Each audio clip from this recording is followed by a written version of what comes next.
नमस्कार साथियों, स्वागत है आपका study by DR YouTube channel पर। और आज हमारी क्लास वन और वन्य जीव। साथियों, वन और वन्य जीव के जितने भी बेसिक प्रश्न बनते हैं या जितने भी बेसिक क्वेश्चंस बनते हैं, उन सभी क्वेश्चनों पे हम चर्चा करेंगे साथियों। और एंड तक बने रहिए हमारे साथ में। साथियों, मेरा वादा है कि आपसे वन और वन्य जीव या वन्य जीव और वन के बारे में इससे हटकर प्रश्न कहीं नहीं बनेंगे। और इसके साथ ही ये साथियों आपका एक बेसिक कॉन्सेप्ट क्लियर करने के लिए क्लास है। और साथियों, इसमें 100 प्रश्न हमने सम्मिलित किए हैं।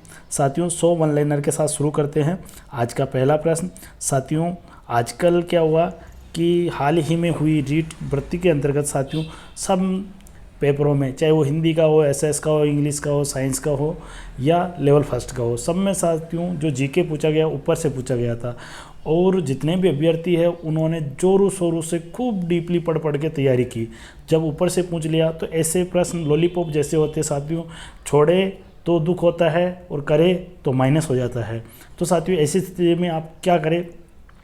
तो हमें साथियों ऐसी स्थिति में करना है कि सबसे पहले हम हमारे बेसिक कॉन्सेप्ट क्लियर करें और उसके बाद में हम डीपली पढ़ना शुरू करें। जब हमारा बेसिक कॉन्सेप्ट और बेसिक जीके कंप्लीट हो जाएगा, फिर हम डीपली पढ़ेंगे तो उससे हमारे को कोई नुकसान नहीं है। लेकिन साथियों, हम डायरेक्ट डीपली पढ़ना शुरू कर देते हैं और बेसिक क्वेश्चंस नहीं पढ़ते हैं। जैसे कि राजस्थान के प्रथम सूचना आयुक्त कौन है, राजस्थान के प्रथम निर्वाचन आयुक्त कौन है, तो इस प्रकार के जो कॉमन प्रश्न होते हैं वो हम पढ़ते ही नहीं है उनको। ऐसा थोड़ी ना पूछेगा, ऐसा थोड़ी ना पूछेगा।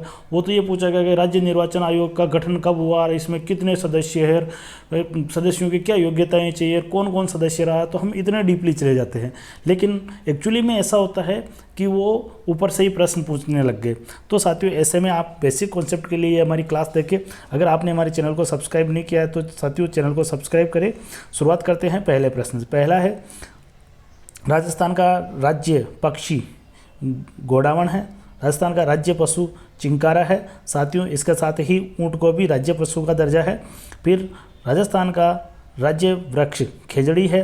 राजस्थान के कुल भौगोलिक क्षेत्र का वन 9.56% वन है साथियों।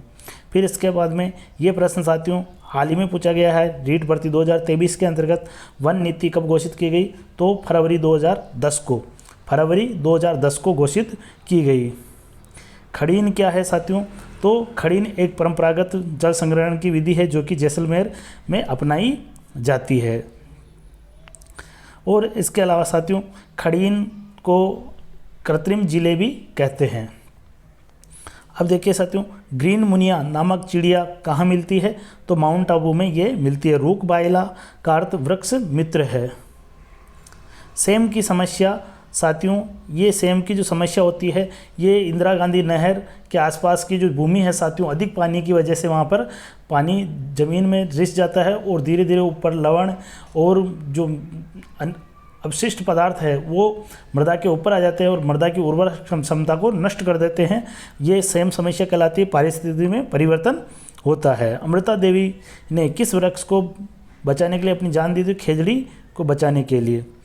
अमेरिका के पूर्व राष्ट्रपति बिल क्लिंटन द्वारा भारत यात्रा के दौरान राष्ट्रीय पार्क की यात्रा की गई तो रणथंभौर की गई साथियों। पहला राष्ट्रीय उद्यान रणथंभौर है। पहली बाघ परियोजना भी रणथंभौर है। अगला देखिए, अलवर जिले में कौन सा टाइगर प्रोजेक्ट है? तो सरिस्का टाइगर प्रोजेक्ट है। उड़न गिलहरी देखने का सबसे अच्छा समय है? तो सूर्य छिपने के बाद में। उड़न गिलहरी किस पेड़ पर पाई जाती है? महुआ के वृक्ष पर पाई जाती है। उड़न गिलहरी के लिए साथियों जो प्रसिद्ध अभ्यारण्य है वो सीता माता अभ्यारण्य है। अगला देखिए, एशिया में पक्षियों का सबसे बड़ा प्रजनन केंद्र केवलादेव राष्ट्रीय उद्यान भरतपुर। किस पक्षी अभ्यारण्य में उड़न गिलहरी पाई जाती है? सीता माता अभ्यारण्य में। साथियों, अभी हाल ही में बताया मैंने। अगला देखिए, किस वृक्ष का नाम किस वैज्ञानिक नाम सिनेरिया, यहाँ पे थोड़ा मिस्टेक, प्रोसेसिपिस सिनेरिया ये होना चाहिए। चलो कोई बात नहीं। फिर अगला देखिए, खेजड़ी है साथियों, इसका वैज्ञानिक नाम, खेजड़ी का वैज्ञानिक नाम है प्रोसेपिस सिनेरिया। कृष्ण मृग या कृष्ण मृग किस अभ्यारण्य में पाए जाते हैं? तो ताल छापर के अंतर्गत पाए जाते हैं। केवलादेव का दूसरा नाम घना पक्षी विहार है। केवलादेव भरतपुर के अंतर्गत है। कौन सा राजस्थान में वर्षा संग्रहण की परंपरागत विधि है? तो टांका, खड़ीन, प्लाया, ये सभी इसके अंतर्गत आते हैं। कौन सा वृक्ष राजस्थान का कल्पतरु कहलाता है? तो खेजड़ी को कल्पतरु कहा जाता है। कौन सा वृक्ष रेगिस्तान के प्रसार को रोकने के लिए उपयोगी माना जाता है? खेजड़ी। कौन से स्थान में डेमोसिल क्रेन यानी कुर्जा पक्षी बहुतायत पाए जाते हैं? तो खीचन जोधपुर के अंतर्गत पाए जाते हैं। खेजड़ी को राज्य वृक्ष का दर्जा 1983 में मिला था और राज्य पक्षी और राज्य पशु का दर्जा 1981 में मिला था। खेजड़ी की पूजा दशहरे पे की जाती है। गजनेर वन्य जीव बीकानेर के अंतर्गत है। गजनेर वन्य जीव अभ्यारण्य बीकानेर के अंतर्गत स्थित है। गागरोनी तोते मुकुंदरा हिल्स नेशनल पार्क में पाए जाते हैं। गोडावण नाम की चिड़िया अंडों के लिए अपना घोंसला बनाती है, तो ज़मीन के अंदर बनाती है साथियों, ज़मीन पर बनाती है, यानी कि ये गोडावण मरुस्थल में पाए जाने वाला पक्षी है साथियों, तो ये ज़मीन पर ही अपना घोंसला बनाता है। घड़ियालों की प्रजाति को संरक्षित करने के लिए कौन सा अभ्यारण्य है? तो राष्ट्रीय चंबल उद्यान कोटा। ताल छापर काले हिरण के लिए प्रसिद्ध है, चूरू के अंदर है साथियों। जयपुर, बूंदी, जोधपुर, भीलवाड़ा में से कौन से जिले में 3% से भी कम वन है? तो जोधपुर के अंतर्गत 3% से भी कम वन है। जयसमंद वन्य जीव अभ्यारण्य उदयपुर के अंतर्गत है। जयसमंद झील के किनारे है साथियों, जयसमंद झील भी वहीं पे है। जैसलमेर में पालीवाल ब्राह्मणों द्वारा विकसित की गई मौलिक पारंपरिक वर्षा जल संचयन पद्धति कहलाती है, तो ये खड़ीन कहलाती है। जोर के पास कौन सा वन प्राणी शरण क्षेत्र है? तो रामसागर वन विहार स्थित है। टाइगर रिजर्व सहित राजस्थान में कितने राष्ट्रीय उद्यान हैं? तो 5 है। ताल छापर अभ्यारण्य काले हिरणों के लिए प्रसिद्ध है, चूरू के अंदर है। अगला देखिए, भेड़ियों के लिए कुंभलगढ़ अभ्यारण्य प्रसिद्ध है। पैराडाइज ऑफ बर्ड्स पक्षियों का स्वर्ग घना पक्षी विहार केवलादेव पक्षी विहार भरतपुर को कहा जाता है। प्राकृतिक रूप से मरु क्षेत्र में कौन सा बहुतया पाया जाता है? तो खेजड़ी, यानी कि यहाँ पे कौन सा वृक्ष होना चाहिए? तो कौन सा वृक्ष? खेजड़ी पाया जाता है। टाइगर प्रोजेक्ट हुआ था 1 अप्रैल 1973 से शुरू हुआ था। फुलवारी की नाल अभ्यारण्य उदयपुर के अंतर्गत है। फॉसिल वुड पार्क जैसलमेर के अंतर्गत है। बंद बारेटा अभ्यारण्य भरतपुर में है। भारत के कुल वनों में से राजस्थान में कितना प्रतिशत है? तो भारत के कुल वनों का राजस्थान में 4.23% है साथियों। बाघ परियोजना की जन्मदाता कैलाश सांगला, जिसको टाइगर मैन के नाम से भी जाना जाता है। भारत सरकार द्वारा किस संभावित स्थान को चीता पुनर्वास योजना के लिए चुना गया है? तो शाहगढ़ जैसलमेर को चुना गया है। अगला देखिए, वन्यजीव सुरक्षा अधिनियम कब लागू हुआ? तो 1972 में लागू हुआ। मध्यकालीन राजस्थान में सामाजिक बुराइयों को दूर करने के लिए योगदान दिया, तो दादू दयाल ने महत्वपूर्ण योगदान दिया। अगला देखिए, राष्ट्रीय मरु उद्यान कहाँ स्थित है? जैसलमेर के अंतर्गत है। राष्ट्रीय मरु उद्यान गोडावण के लिए प्रसिद्ध है। मिट्टी में खारे पानी और क्षारीय की समस्या को दूर करने के लिए किसका प्रयोग किया जाता है? जिप्सम का। साथियों, वेरी इंपॉर्टेंट, हाल ही 3rd ग्रेड साइंस के अंदर ये प्रश्न पूछा गया है कि मिट्टी की क्षारीयता को दूर करने के लिए और मिट्टी की अम्लीयता को दूर करने के अम्लीयता के लिए, तो साथियों अम्लीयता के लिए अलग आएगा और क्षारीयता के लिए जिप्सम आएगा। अम्लीयता के लिए साथियों चूना आएगा, बुझा हुआ चूना अम्लीयता के लिए प्रयोग किया जाता है और क्षारीयता के लिए जिप्सम प्रयोग किया जाता है। ये साथियों ये पर्यावरण से संबंधित प्रश्न है। रणथंभौर राष्ट्रीय उद्यान सवाई माधोपुर के अंतर्गत है।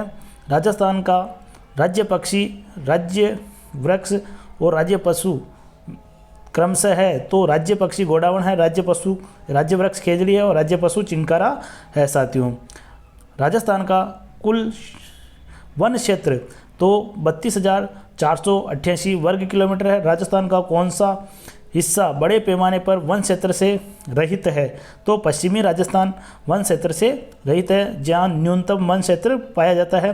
राजस्थान की नवीनतम राष्ट्रीय उद्यान, तो राजस्थान का नवीनतम राष्ट्रीय उद्यान दर्रा, जिसको मुकुंदरा हिल्स भी कहा जाता है। राजस्थान का प्रथम राष्ट्रीय उद्यान रणथंभौर है। राजस्थान की कुब्बड़ पट्टी अजमेर और नागौर के बीच में पाई जाती है।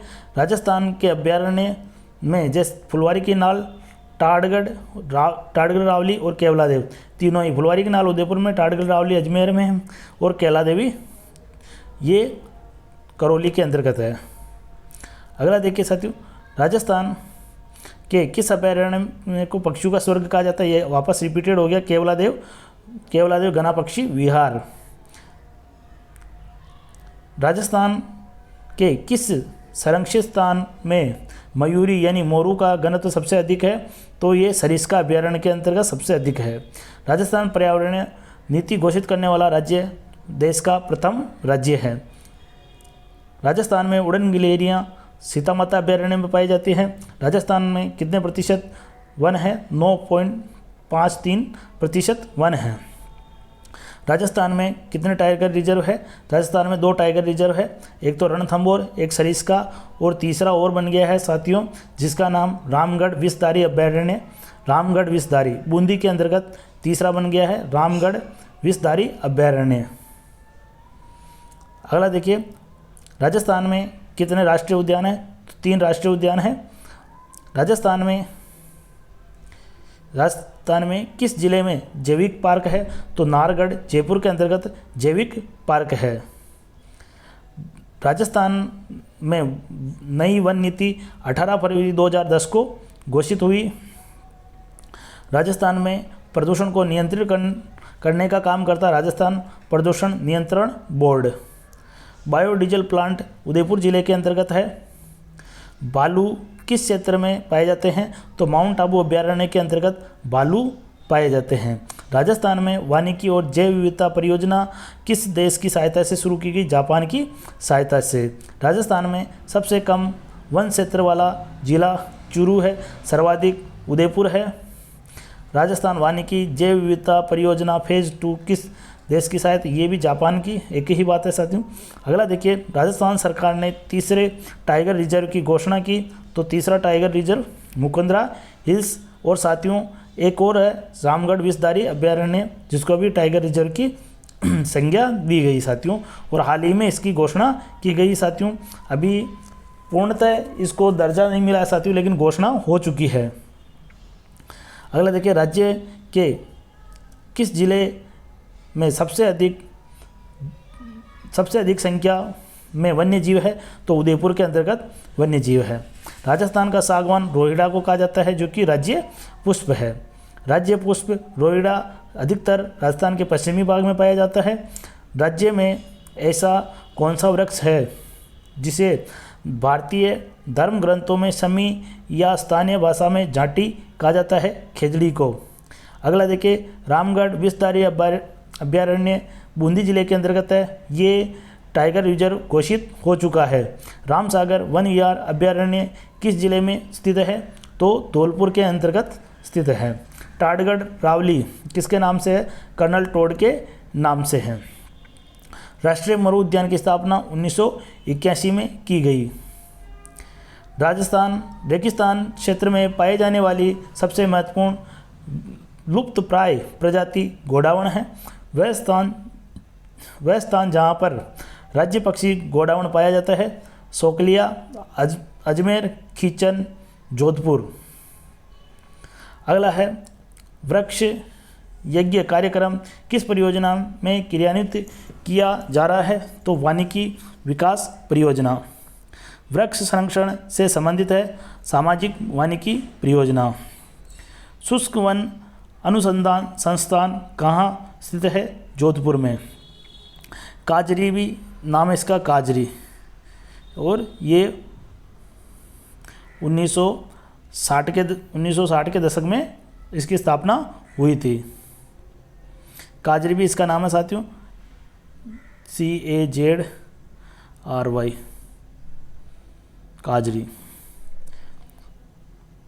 अगला देखिए, सरिस्का वन्य जीव किस जिले में है? तो अलवर के अंदर है। साइबेरियन क्रेन या साइबेरियन सारस केवलादेव घना पक्षी विहार के अंदर पाए जाते हैं। सीता माता अभ्यारण्य प्रतापगढ़ और चित्तौड़गढ़ दोनों के मध्य में स्थित है। सीता माता अभ्यारण्य, ये रिपीट हो गया। अगला देखिए, स्थानीय स्तर पर आकस्मिक एवं चरम पर्यावरणीय बदलाव के कारण होता है तो हेरिकेन या प्रबंजन होता है। अगला देखिए, स्वर्गीय प्रधानमंत्री राजीव गांधी ने अपने परिवार सहित किस वन्य जीव शरण क्षेत्र का भ्रमण किया? तो ये रणथंभौर का भ्रमण किया। हमारे देश में वन महोत्सव कब मनाया जाता है? 1 जुलाई को। हरे कबूतरे कहाँ पाए जाते हैं? तो हरे कबूतरे अलवर सरिस्का अभ्यारण्य में पाए जाते हैं। तो साथियों, ये थे आपके 100 प्रश्न वन और वन्य जीव संरक्षण अधिनियम से, चाहे वो राज्य पक्षी से हो, राज्य पशु से हो, राज्य पुष्प से हो या वन क्षेत्र से हो, सभी प्रकार के प्रश्न इसमें सम्मिलित है। तो साथियों, आप सभी का बहुत बहुत धन्यवाद, और आप हमारे चैनल पर नए हो तो चैनल को सब्सक्राइब करें साथियों। बहुत बहुत धन्यवाद। जय हिंद, जय भारत।